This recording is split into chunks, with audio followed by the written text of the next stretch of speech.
Uh, my name is Danny Peralta, and I am the managing director at EnFoco. And for those of you who do not know what EnFoco is, I'm going to give you a quick little breakdown of our mission. And we're going to go into this fellowship opportunity. And we're going to just kind of do a bunch of slides. There's a little space in there for some audio, a little video on how to use Submittable. And then really I want to open up the floor if you guys have any questions. So I'm going to start with, I'm going to go up a little bit so I can read this stuff too. But EnFoco, if it didn't pop up already, has been around since 1974, officially. And EnFoco was founded by three Puerto Rican artists, photographers, folks from the community that were interested in advancing opportunities for photographers in the neighborhood, and this was in the Bronx. In 1985, they started this thing called Nueva Luz, which was the publication. So for the first 9-10 years or so, they were doing exhibitions in the community, mainly around photography again, largely community-based, off-site, right? Nothing, no museums. This is before PS1. This is before a lot of the cool museums downtown, Museum Mall, that didn't exist. They were offering these opportunities for the community. And so this is kind of an extension of that. How do you continue to support artists through their travel as photographers throughout their lives and their careers? And that's how this fellowship was born, right? As you can read, the photo fellowship was designed to support photographers of color, again, who demonstrate the high qualities of work as determined by a photography panel of peers and industry professionals. Long story short, again, we are trying to build artist communities, right, where they exist and supporting people, again, who otherwise probably will not get certain supports. The EnFoco itself does not choose the fellows. We're clear about that. We hire a panel, and they're, again, folks that are artists. I myself have been a panelist before I worked for the organization, people in the industry, and they go through all the submissions. And there's, every year a little over 100, sometimes 150, sometimes 170 people that apply. And then again, they kind of get whittled down to, I think, about 30 people. And then from that 30, 10 get chosen. And we'll talk a little bit about that in a second. But again, we bring in folks to help curate with us. This is what you get, right? This is the showcase, if you will. If you're on, what is it, one of these TV shows. This is what the Photography Fellowship entails you to get. We award 10 people, like I said. There's a $1,000 award per individual. You get exhibited as part of the group exhibition, which happens next year in June or so, 2023. The fellows also get printed in the publication, and I wish I had some copies, and I'll bring some for the library here, if anything, which gets printed, and then there's also some online exhibitions. And then we also have opportunities for professional development and networking, similar to this, right? So we'll do everything from like portfolio reviews, how to apply, editing photos. I mean, there's been a variety of them throughout the years that we'll offer based on need and based on what's happening. Obviously, COVID changed a lot of that, but we're still working on that. Again, very important. This is for photographers of color who live in New York City and New York State. And we say that because you have to prove that you live in New York to actually get the actual award. So there's people that do apply, right? We see every year some folks will apply from Virginia, or you get somebody from New Jersey, try to sneak in that 6-borough thing, right? And because if they don't qualify, again, your driver's license, you can't prove your residence in these places, you will not qualify. But it is not close to New York City residents. So if you know folks, again, outside of here, Yonkers, Westchester, the greater New York, they also can apply. This is intended for them as well. And we usually have 1 or 2 winners from the outer boroughs, let's say, throughout the years. Again, a breakdown of who can apply, right? We are, like I said, largely interested in the work of Latino, African, Asian American, Native folks, Pacific Islander photographers, right? Again, you have to be a resident of our city, of our state. In the last year, it says, right, to submit, right? Maybe you just moved. That happens, right? But if you prove that you've been here in the last year, you can apply. 18-year-old, at least, or better, right, at the time of application. By November 11th, right? You still have till Friday to turn 18.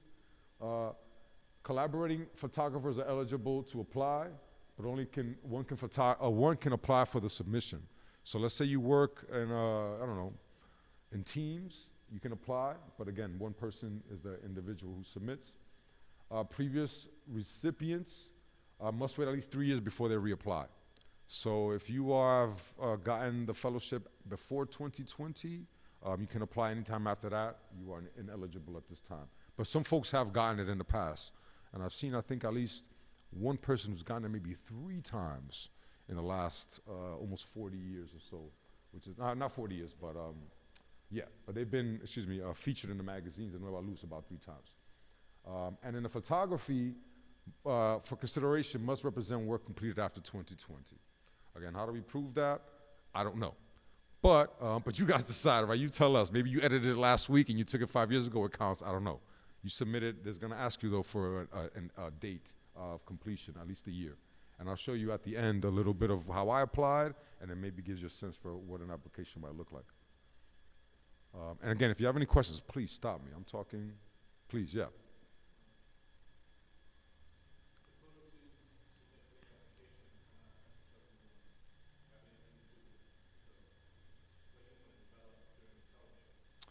Well, the fellowship is for completed works. Yeah. So what you submit. Mm-hmm.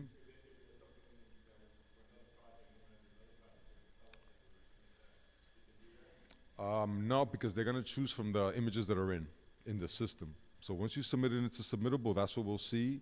They're not going to say, oh, do you have something else? Like, we like your work. What else do you have? They're going to say, oh, this is what we like, and this is what's going to be in the show. Now, if you get chosen and the exhibit, right, they might say, okay, we have, I don't know, these, you submitted 6, we need 8 prints. Maybe you have some additions to go along. And so depending on the size of the exhibition, they might actually for more bodies of work.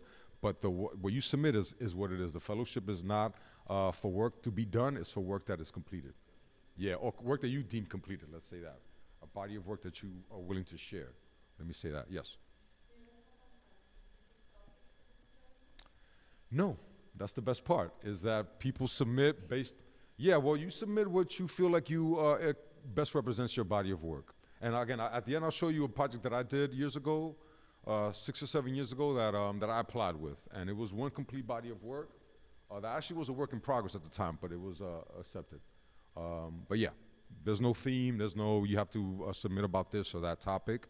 You submit what you are best comfortable with.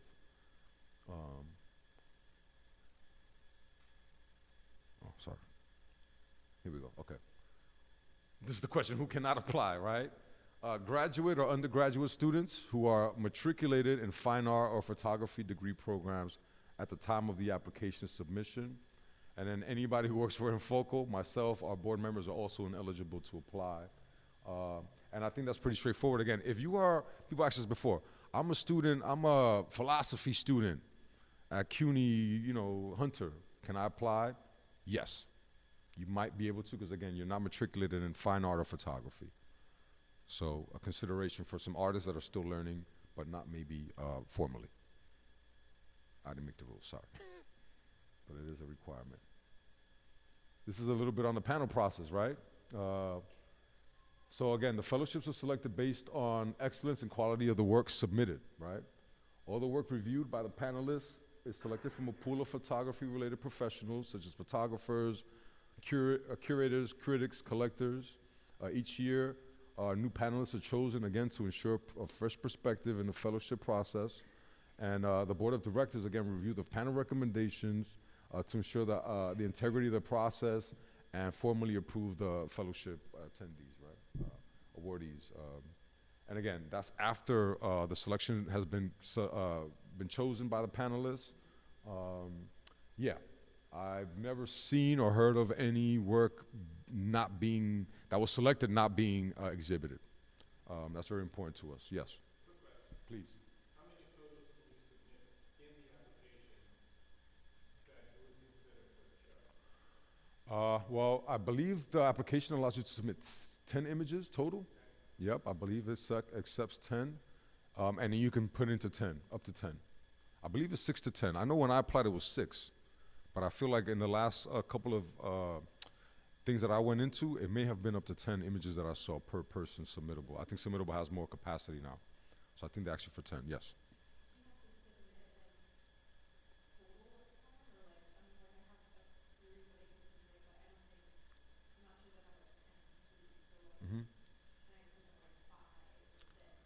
Yeah, yeah. Again, I think whatever you think completes is a complete thought. I would say because again, the curator is going to base it on that. They're not going to again base it on okay, this person has a good eye. Maybe they have something else. They really are basing it on what it is.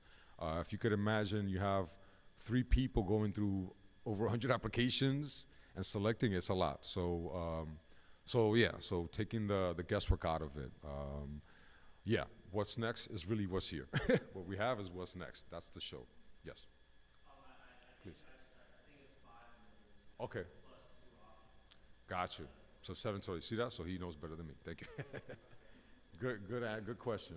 And like I said in the past, I know that has happened. Though, once they actually curate the show, they might again ask, "Oh, you know what? We have, depending on the space, we have space for two more images, more prints. Do you have more in that series?" And maybe some more stuff actually gets submitted to the final.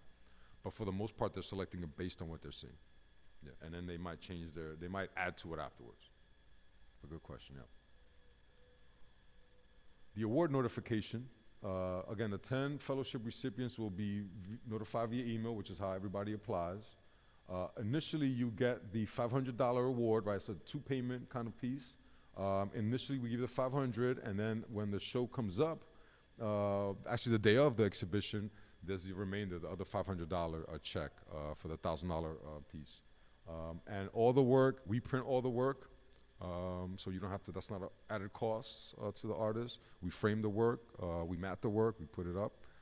So the $1,000 is really for you. There's no, you don't have to do anything, you don't gotta report back, you don't gotta give me a receipt, like your money in two installments. Submission requirements. This is important because we don't have the capacity, obviously, to accept all these applications. Is everybody here familiar with Submittable? Yep, I'm sure, right? Most applications now for everything almost, I feel like, no matter if it's a fellowship or anything arts related, goes through there. So it's very useful, and if you go into it, actually, it's really good because you can actually apply for other things. Like you can apply, you can look in there, and besides EnFoco, there must be like tons of other opportunities in there if you know how to search for them. So these are the pieces, right? You create your account if you don't have one. You have to do a written description, no more than 300 words, that specifically, yes, exactly, that talks about your work practice, the subject matter, content, context, the location. Again, any kind of relevance that you feel like is going to describe your work. You also need to submit a one-page resume and a 150-word biography. It's also going to ask you to submit a 200-word artist statement. And we'll talk a little bit about the difference between the description and the statement in a second. And then again, 5 to 7 images, right? The guidelines are very specific about sizing. So definitely go into the system ahead of time, look at it, because maybe you have an image that's too big, or sometimes folks photograph with their phone, maybe the image is too small. You might want to get it prepped so it can be seen ready. Well, excuse me. And then the other thing it's going to ask you to do is submit a headshot of 300 DPI JPEG only. It says, what is it, does not have to be completed in a single session. Yeah. In other words, you can go in, right? There's drafts in there. You can go into the submittable anytime, always add to it, subtract to it, up until you press submit. Your stuff will stay in there, and it'll collect it along the way, as long as you're saving it. I'm gonna go. That's can we press the?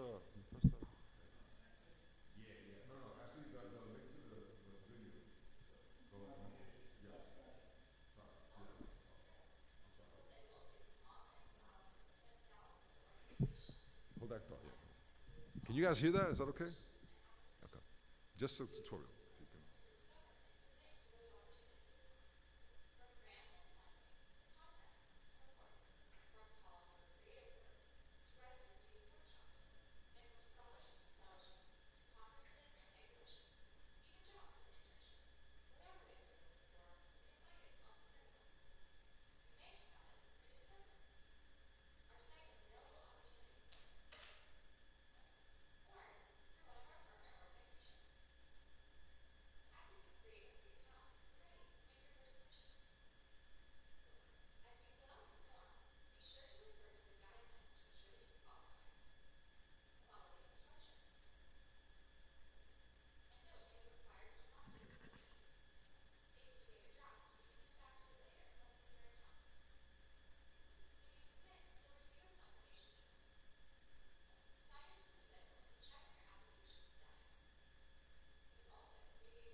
really exciting. She was excited to be here with us.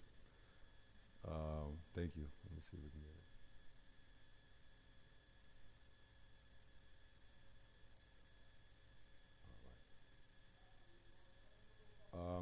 My fault.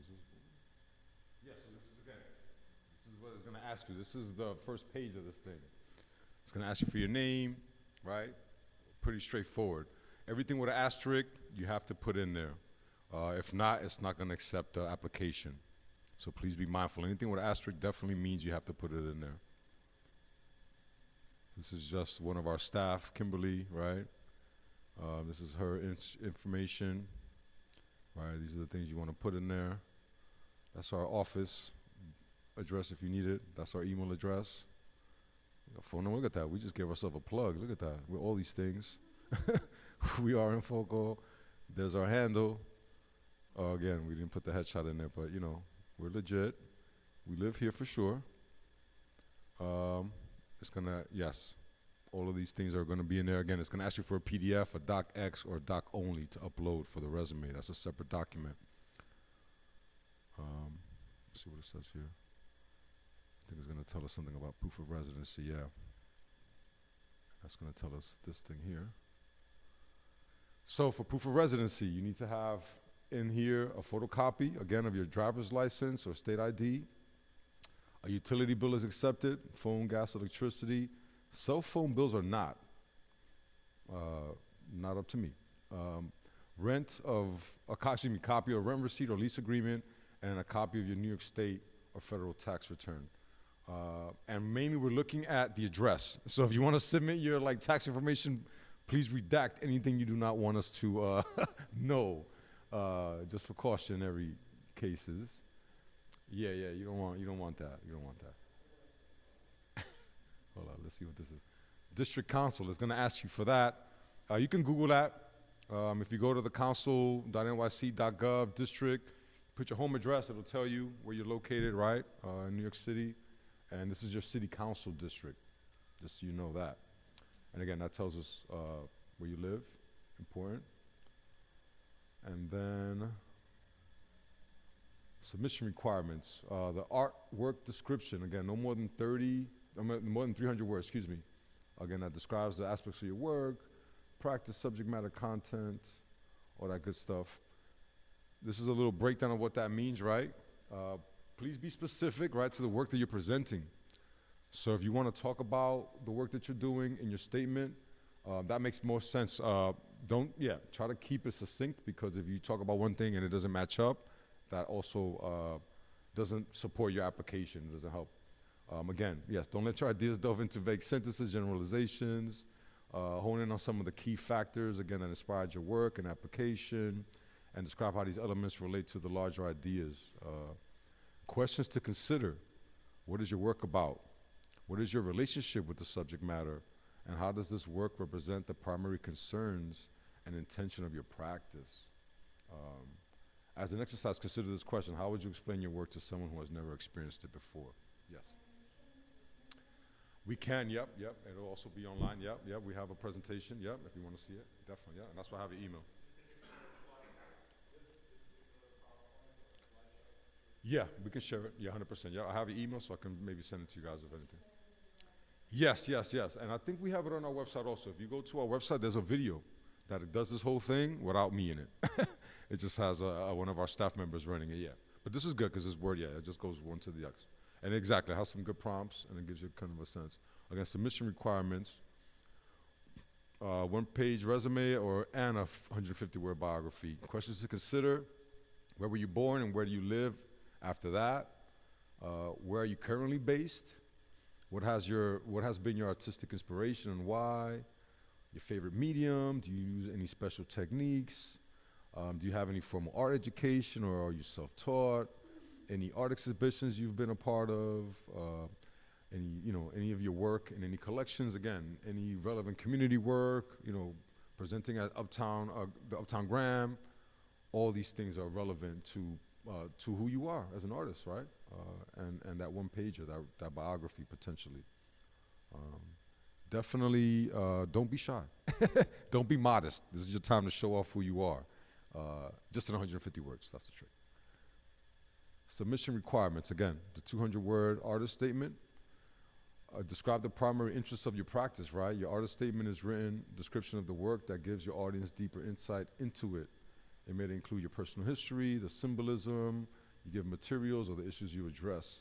Your statement should include whatever is most important to you and your work. Your artistic statement supplements, again, the visual information in your portfolio, right? So one of them is about the body of work, and one of them is the body of work, right? Your existence beyond your resume, because that might be a little different. Your resume may be more specific to what you've done. This one is about your intention, about your inspirations, why you do the work. And in this last part, 5 to 7 images, again, we highly recommend, again, that the images are from a series, but it's not required, right? Some people just have a bunch of different kinds of photography. That's fine, too.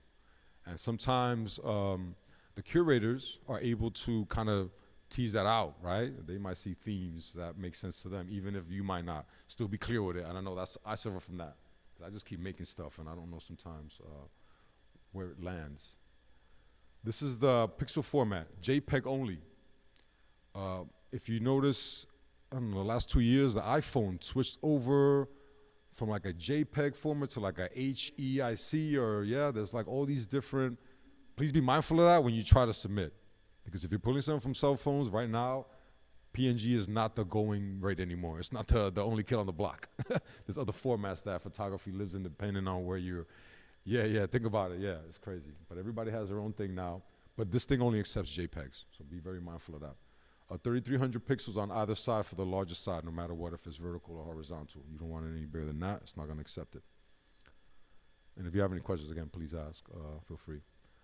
Headshot, pretty straightforward. Please include a clear representative image of yourself.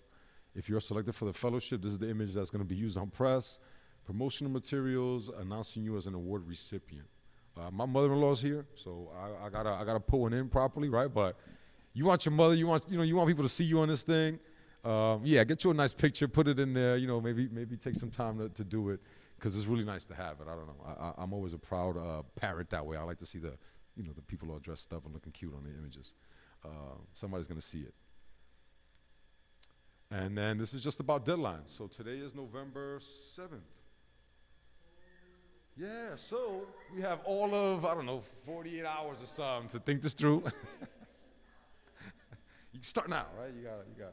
You got like 36 hours to figure this out. No pressure, but it is due 11:59 this Friday. In the past, we have extended it. I'm not saying we do it this time. It depends totally on how many people get it or how many people have a trouble issue going in. Sometimes that happens, and they might extend it. We realize there's also a holiday weekend, so hopefully that helps, right? Because November 11th, some people have off. Some people, I know not everybody, right? It's hard to get that off. But that is definitely the deadline. If you have an issue with that, let's say you're on Submittable on Friday and this thing is not working, fellowship@EnFoco.org. Before midnight, because that's Saturday. Midnight is Saturday already. You're November 12th if you're talking about midnight. 11:59. Don't wait. Don't wait till midnight. I'm sorry? My email? Fellowship@EnFoco.org. It'll come up again. Yeah. That's where you want to send your information. You have any questions or any issues that you might have, because that has happened in the past. Right? Just telling you what I just said. Don't wait till the last minute. Yeah. Get on top of it early. December. In a couple weeks, we have the panel review. We do not have, as of right now, I don't have a full list of who the panelists are. I think we have 1 or 2 locked in, but I don't think we have the full group. And they remain anonymous. They might tell you on the side, but they remain anonymous for obvious reasons, right? We don't want any bias. By January, we announce, right? So in a very short time, 6 weeks, 5-6 weeks, we start to announce the recipients, again, via email. The first check is issued, and then you start to hear back again about how to coordinate the details for the exhibition. Getting your work ready, again, getting it ready for print, the statements, everything, just dressing it all up and getting it ready, because it also lives on our website. So it's going to have 2 spaces to live, on the walls, and then actually 3 spaces, on the walls, virtually, and then via the Nueva Luz publication. Again, the last payment, June 2023. Mark your calendar. Come to the show. I'm inviting you guys now. There's a show coming. June 2023. Usually, I think the second week of June, we opened it up, I believe, this past year. Great show. And we don't have a venue yet, but depending on the size of the show, we will have a nice venue, and everybody's invited again. Again, the last payment happens at the end when we're wrapped up.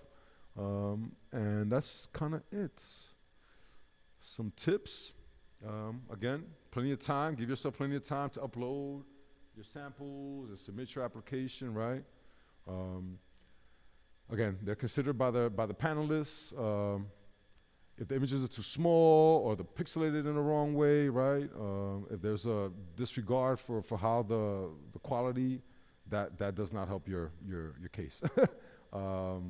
Yeah, if it's pasted from another application, you can kind of tell too. We've had people say, oh, I want to apply for this NISCA fellow, and you're like, wait a minute, like, this is not NISCA, right? So know your audience, right, is important.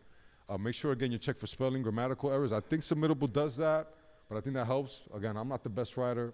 If it has a little squiggly line under it, probably check it, make sure it's legible. Again, folks that are reading this, they're doing a lot, so the better you can do it, the better your application. It says here, Kim likes to have her friend read their statements out loud to make sure that it sounds proper and the words are written in a way that translates well to the ear. And then try not to get discouraged, right? Applying for this thing is very hard, right? It's some people's full-time job. It takes a while to figure it out. And one of the best things about this fellowship is that you can apply multiple times. It comes around every year. And really, there's opportunities that come just from being in the system. And that's important because you don't get chosen for the fellowship, but because we have other opportunities with EnFoco, you're actually able to still participate potentially and may still get exhibited and shown. Two things that happen with this particular, again, at least two things, is the Blue Sky Gallery in Portland, right, where we just did a show this past summer with previous fellows, right? And this is in Portland, Oregon, all the way on the west side. We have a collaboration with them. And every year, again, they select from submissions from the fellow, and then they actually take the show and they exhibit it over there. So you might get a West Coast show, which is cool. And then the apartment gallery shows, which is what I mentioned a minute ago. And when folks walked in, I gave you guys a flyer, but we have at least 3, maybe 4 or 5 different locations that we've shown. In the last year, we've shown at least at 3. There's 2 shows currently up, Hamilton Landmark Gallery and at Children's Art Carnival, which is both on Hamilton Heights, 144th, and one is on Hamilton Terrace. 7 artists, none of which were fellows, all which were chosen by our curators to exhibit in these 2 shows. So we had curators that said, look, I want to do a show on Afrofuturism. They went into the Submittable, they went back 3 years, maybe 340 people, and they said, all right, these are the 4 people that I want to work with on this show. And then they pulled out that work, and then the show came up 2 weeks ago. Similar to the show we did at Children's Art Carnival, it's on, Afrofuturism, the other one is on resistance, images of resistance. And again, similarly, those folks were not chosen. 1 or 2 were fellow winners, but really they were chosen from just being in the actual Submittable by the curators. And again, now the shows are up, and those opportunities exist. Questions, right? If you have any specific questions, I'm here, where I'm representing. Hopefully we can do this again. I'll let you know we have a new media fund that opens up next week, which is why we need to wrap this one up by this week, because we have a whole nother fund we're opening up around new media. That's a whole nother fellowship that I believe 5 artists get. And so again, we're always constantly doing these things, hopefully throughout the year. But if you have questions, the best place to find us is at this particular email at fellowship.enfoco.org. And again, or myself here today, I'll give you my email as well. You can find me. Yeah, and I just want to give a shout out to all these great folks in New York City Council of the Arts, NISCA, Ford, the Joy of Giving Foundation. I want to give a shout out to Numa, right? Give it up for Numa for hosting. Woohoo! You guys are awesome, right? For representing and opening up the doors. And yeah, this is kind of how we work, you know. EnFoco we have an office. We don't have gallery spaces. If you could imagine working for 50 years, really in support of the artists, and all the resources going to the artists, right? We don't even have a gallery because we cost right? The rent is going to cost too much, and we rather put the money in the artist and in the staff's pockets, honestly, to do the work. We're all part-time staff also, so you could imagine again an organization that works at this level for 50 years and doesn't have full-time staff. So we're doing a lot. So again, with some patience, but again, really with an honor to support artists. And like I said, I'm born and raised in this neighborhood. I was born in the Bronx, but I was raised on 207 in Post, and I didn't have these opportunities when I was out here 20 years ago when I first picked up the camera. So this is important. So this is great. And again, I'm just grateful you guys came out and you're representing for your own community, and you're trying to be active in your community of artists. That says a lot. Any questions? And if you guys want, I can show you. This is the fellowship that I did. This is what I submitted in 2016. Maybe 2015 I submitted it. A body of work that I did called About That Life. It was about a young man, undocumented, born, raised in this country, came from DR, and he did not know that he was undocumented until he got in trouble with the law as a teenager, which is a very interesting story. And so his life kind of spiraled in an interesting direction after that, right? But I spent maybe 6, 7 years photographing this young man, all over the tri-state, all over the place, and telling his story and learning about him. And in many ways, again, it tells my story of growing up in this neighborhood, right?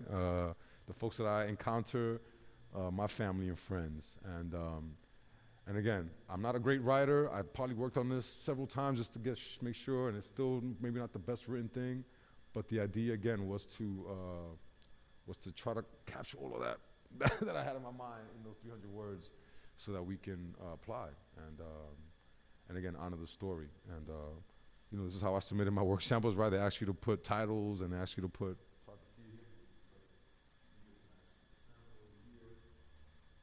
and it's pretty straightforward what it asks you for. This is my bio at the time, right? It seems like it was like 20 years ago now. But again, trying to talk about the work that I did. I know. It's like COVID is like, 50 years, and it's like dog years. And I speak about myself in the third person, which is, like total marketing scheme, right? Like, that guy's cool. I'm going to talk about him this way, right? Yeah, exactly. See, I don't know what I'm talking about, and I got an award, right? So you have hope. There's hope. I don't pride myself on being a writer. I'm more of an image maker. But you see, right, the challenges, right, and the opportunities. Again, if you can dig in and you're interested in your work and you have something to say, there's something for it. And this is my artist statement. I don't think it's changed much, besides the fact that I probably my children are bigger since then. And this is in the first person, yeah. So there you go, right? Artist statement, bio. Yeah, because the bio is kind of like,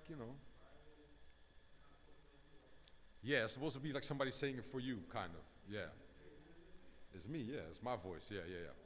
Yeah, so the host is telling me who you are. They're trying to announce me in, and then this is me talking, kind of thing. So yeah, so you can see the difference, right? There is it's a minute difference, but it's enough to maybe get you in or not, And again, these are the images I submitted. I submitted these images, and this is kind of what happened with it. And then the year after that, I actually served as a panelist, and I helped select some of those works for 2017 or 2018, I think, the fellowship. I forget now. And that was an interesting process, right? You sit on the back end and you sort of see the challenges of doing the work and who submits, and again, how they're able to present their work. And it's a process. And hopefully it's like one of many for you as artists. Very important. Yes? Questions, please. 100%. Yes. Yes. Mhm. Yes. No. The rights are 100% yours at all times. We have you sign an agreement for publication because it gets publicized in our magazine, but what you do with that outside of it is all yours. 100%, yes. We would encourage you to, yes. If you have a strong body of work, put it everywhere. That's great. Yes, that's excellent.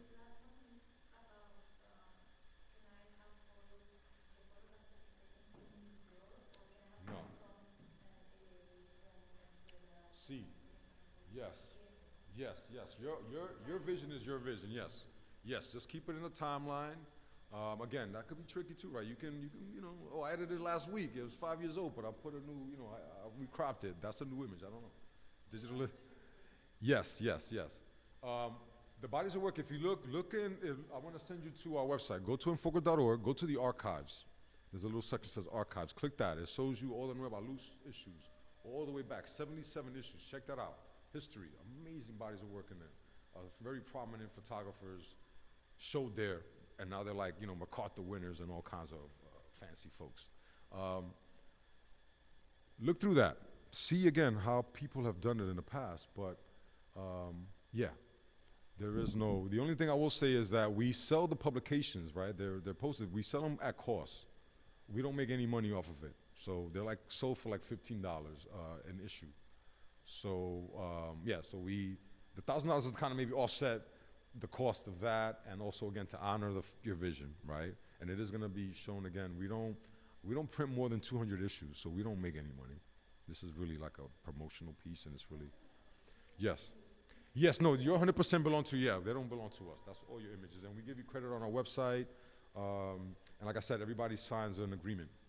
And it's very specific, again, about your rights as the artist and what we can or can't do with your image, which is just show it on our website and the publication, and that's pretty much it. In social media, we don't own anything to it.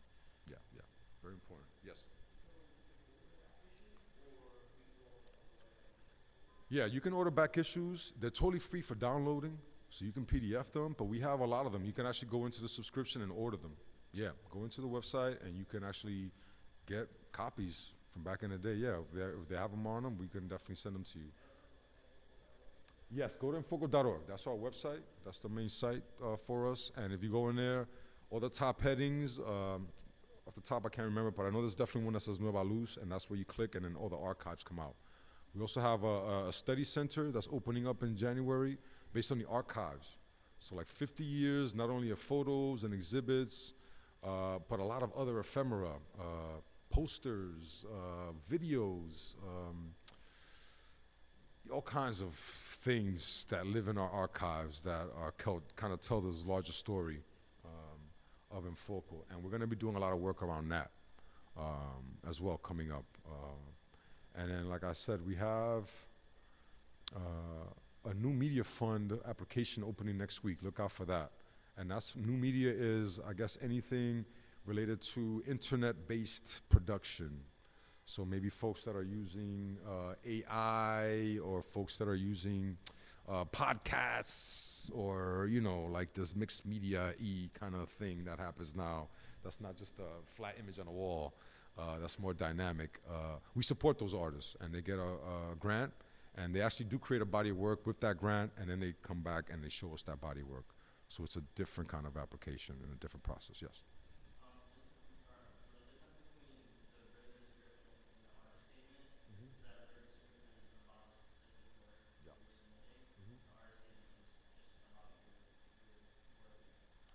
Yeah, who you are as an artist. It's not necessarily your bio, right? Your bio is more like, all right, this is who I am, this is where I was born, this is where I went to school kind of thing. This is more like your vision. This is more like, all right, this is who I am, this is why I do the work. This is what I'm interested in, this is my voice, this is what I'm trying to tell the world, this is what I'm learning, this is what I'm trying to project. That's more of it. And then the other one's like, well, you know what, this series of images is like based on my grandmother. And this is her, going to the store. This is her, her day-to-day with her friends. More specific to the project that you're doing, maybe. Good question. Any other questions? No? Yes, please. I'll tell you right now, I'm sorry. The art, say which one again? The art, I think it's 200 words. Yeah, and I think the artist statement, no, the description is 200 words, and the artist statement is 300 words, I believe. Yeah, but you can check it. Hold up, let me see. If I can go back to the beginning, maybe. Oh, here we go. Okay, that's how you do it.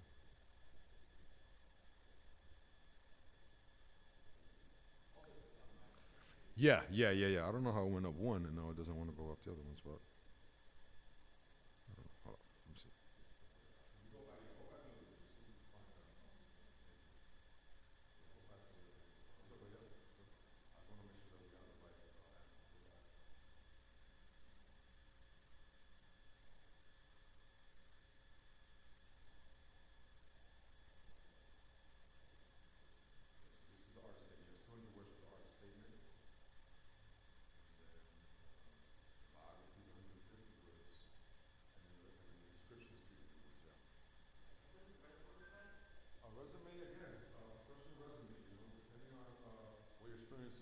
some folks, again, if you have like a lot of photography-based stuff, you put it in there. Whatever's relevant to you, your education, you know. Yeah, look it up again, but I would Google it, because again, depends on what your experience is. Like I said, like my resume is a little wonky, because I have like a lot of different experiences. And so I have like a resume just for my photography, and I have one just from like my day job. And then I have one that brings them both together, so I can figure it out. Yeah. No, and that's fine too. Yes, that's fine. Just really to get a sense. Yeah, and again, that's not to say like, oh, you don't got a job, you don't get nothing. Like it's not. It's just more of a formality, Yeah, it's something that we hold in the archives, and then we'll see your resume grow along the years. That's what it is. We just wanna show you off a little bit. Any other questions though? These are good questions. This is good. Yeah. You guys are all applying, right? Yes. All right. That's the question I have. Yes, we're all applying. Good. Listen, man. Yeah. Nah. You know what? You have a couple of days, and again, what you do this year, practice it for next year. We'll be around again. I'm gonna talk to you tonight, right? Like, when can I book the next session, right? We'll get back over here sometime in about 11 months, hopefully a little before, right? Give you more time to actually apply properly. But again, if you look at our website, if you subscribe to the EnFoco, we're constantly sending out information. So there's a lot of opportunities that come. And we're always also interested in like feedback. What do you guys need? Besides more time, what do people need professionally? What kind of services, supports?